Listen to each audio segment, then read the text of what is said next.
Imagine planning a party. Now imagine that party has 48 teams, 104 games, millions of fans, and 3 different hosts who all have slightly different ideas about how the party should go.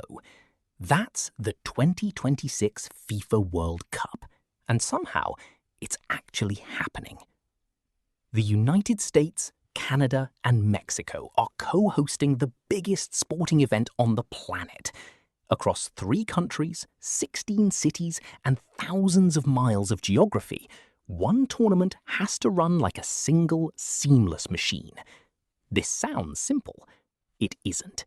So let's break down exactly how this works, and why it's never been done quite like this before.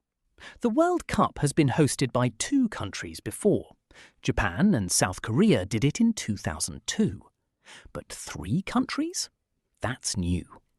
FIFA approved the joint bid back in 2018, and from that moment, organisers had 8 years to figure out the most complicated logistical puzzle in sports history. The basic idea is straightforward enough. Each country hosts some games. The tournament travels across the continent. Everyone shares the glory. In theory, it's a logistical masterpiece. In practice, it requires an almost absurd level of coordination between 3 governments, 3 sets of laws, 3 currencies, and 3 very different football cultures. Let's talk geography, because this is where it gets interesting. The United States is hosting the most games, 78 out of 104. 11 American cities are involved, from New York to Los Angeles, from Dallas to Seattle.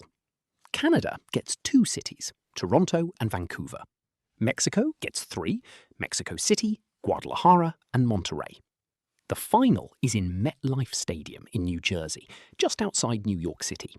One of the biggest stages in the world for the biggest game in the world. Now, here's something that surprises people. These venues aren't soccer stadiums. Most of them are NFL stadiums, American football stadiums, temporarily converted for the World Cup.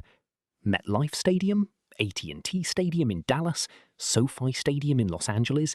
These are massive 80,000-seat giants built for a completely different sport. The grass has to be replaced. The pitch dimensions have to be adjusted. The whole setup has to be transformed. It's like converting a basketball arena into an ice rink, except the ice rink seats 90,000 people. Now let's talk about the format, because it changed specifically because of this tournament. For decades, the World Cup had 32 teams. In 2026, it expands to 48.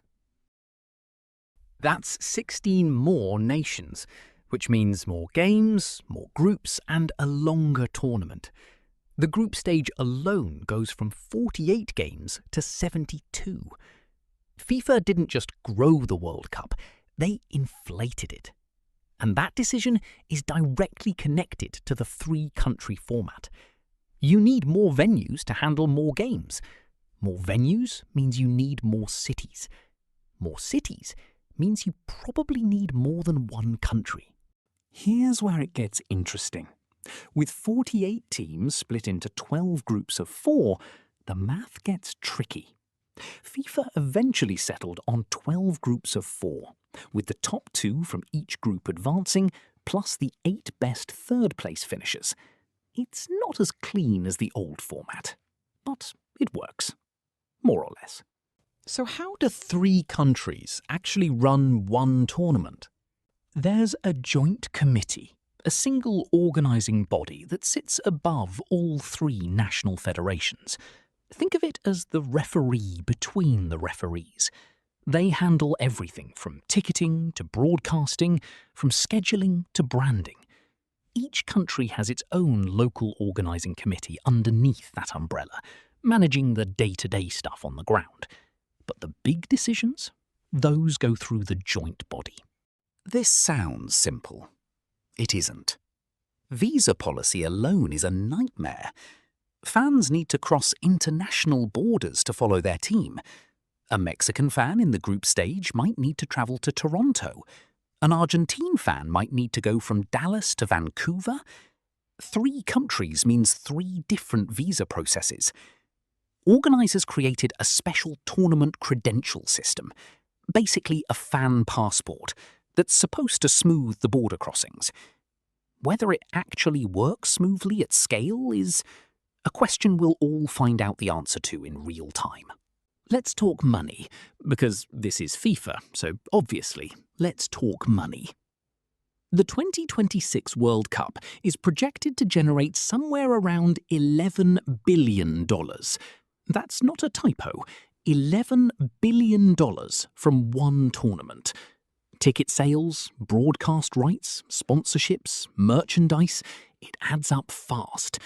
The United States alone is expected to see massive economic activity in host cities. Hotels booked for months, restaurants packed, cities essentially turning into giant football festivals for weeks at a time. But here's the flip side. Hosting a World Cup is expensive. Stadiums need upgrades. Infrastructure needs investment. Security operations are enormous. The difference between hosting the World Cup and profiting from the World Cup is a thinner line than most cities admit when they're bidding for it. And then there's the football itself. Mexico is making history in 2026. They're appearing in their 3rd World Cup as a host nation, more than any other country. Mexican football culture is electric. Games in Estadio Azteca, one of the most famous stadiums in the world, are going to feel like something from another dimension. Canada is playing in their first World Cup since 1986. 40 years. They qualified on their own merits, not just because they're a host, and they're doing it in front of home fans, in their own country, for the first time in their history. That's a storyline that writes itself. And the United States, the country that arguably saved soccer from irrelevance back in 1994 by hosting a World Cup that introduced millions of Americans to the game, they're back. And this time, they have a generation of homegrown talent that actually makes people think, could they go deep? It shouldn't work. It's too big, too spread out, too complicated, and too ambitious. And yet, that's kind of the point. FIFA didn't want a normal World Cup. They wanted the biggest World Cup. They wanted to take the most popular sporting event in the world and make it even bigger, across an entire continent, across 3 nations, in front of the largest combined audience ever assembled. Whether that makes for a better tournament or just a more complicated one, we're about to find out. Because when the whistle blows in June 2026, all of that complexity disappears. It's just football. 11 players, 1 goal, and 3 countries holding their breath at the same time. If you want to understand the stories behind the sport, not just the scores, but the why and the how, subscribe. We cover the stuff that actually makes football fascinating.